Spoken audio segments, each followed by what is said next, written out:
Welcome to John's Random Tool Tips. Hi, welcome back to John's Random Tool Repairs. Right, I've had a message off one of my good friends off YouTube, one of my regular commenters, and he's asked about this grinder, but specifically one bit he wants me to go through in this video. So I tell you what though, it looks a lot better, doesn't it, than the last picture. I know it needs a little bit of a sort of a scrub up on the tail, but with a new spray job on that head, it's going to look really good. I don't know whether it's going to work yet, but anyway, the gentleman asked me if there's a problem with this button. What does this button do, first of all? This pin at the back pushes in when you press the black button, and you can see it's on a spring. And what does that do? Well, what that does is it locates onto the back of this big cog that goes onto the actual where the grinding disc sits. You can see, look at this at the back.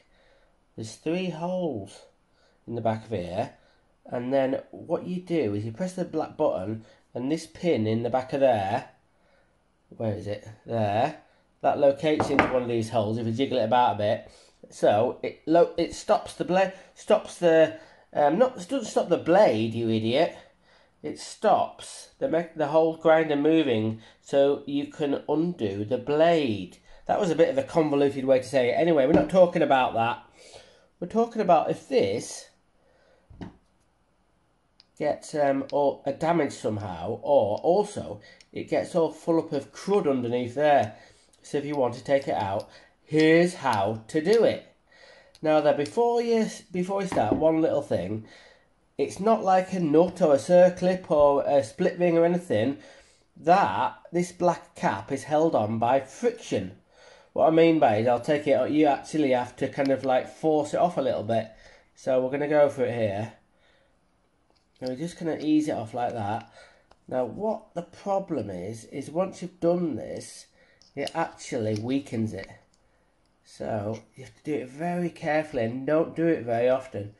Too often. Oh God, right. It's coming off now. Hang on. There, so we've got that off.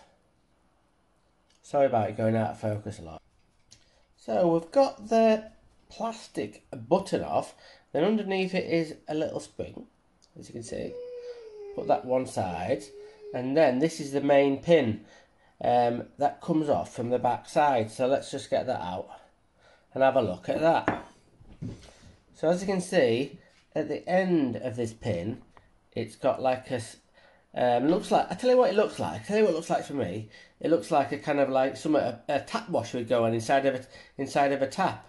So it's got a bit of an angle there, and then it's got a recess, and then this sits on it. But what the problem is, once you've taken it off once, it does locate back on, but it weakens the plastic. So try not to do it too often. You can always see, can you see it's like a little bit bent there? But nevertheless, what it does, it clips onto there, like that. And then we should be able to pull it off. It says, there. So to get it back together again, you have to pop that back in there. Get your finger on it so it doesn't fall out. And then get the spring. Where's the spring gone? Oh, here we go. Get the spring, put that on, and then that should just wiggle back on. Hang on. Like that. And it's back together. So that is how you take the black blade what's it called? It's called the blade lock button. That's how you do that. Take that off. Thank you for watching. Another tip, a bit of a convoluted one, to show you what I was doing there, and it's always out of focus, so it's a bit shit really. But anyway, just a kind of quick note. I don't know if you remember on one of the other videos, this was damaged here, and we've got that epoxy 2-pack stuff that apparently you can drill it, but anyway, I've just got it all back nearly right, so that'll give that a bit of strength. So good job, John. And then hopefully you'll be able to understand what I mean by getting that apart if you have to. Okay, so put that back there. Put that back there. Okay, random is rad. Well, random tool fixing is rad anyway. Okay. Thanks for watching. Subscribe, unsubscribe, give me a thumbs up, give me a thumbs down, tell me you love me, tell me you hate me, tell your friends and neighbours, tell that weird guy from across the street with the one-eyed dog, tell me anything, but most importantly, let's get involved.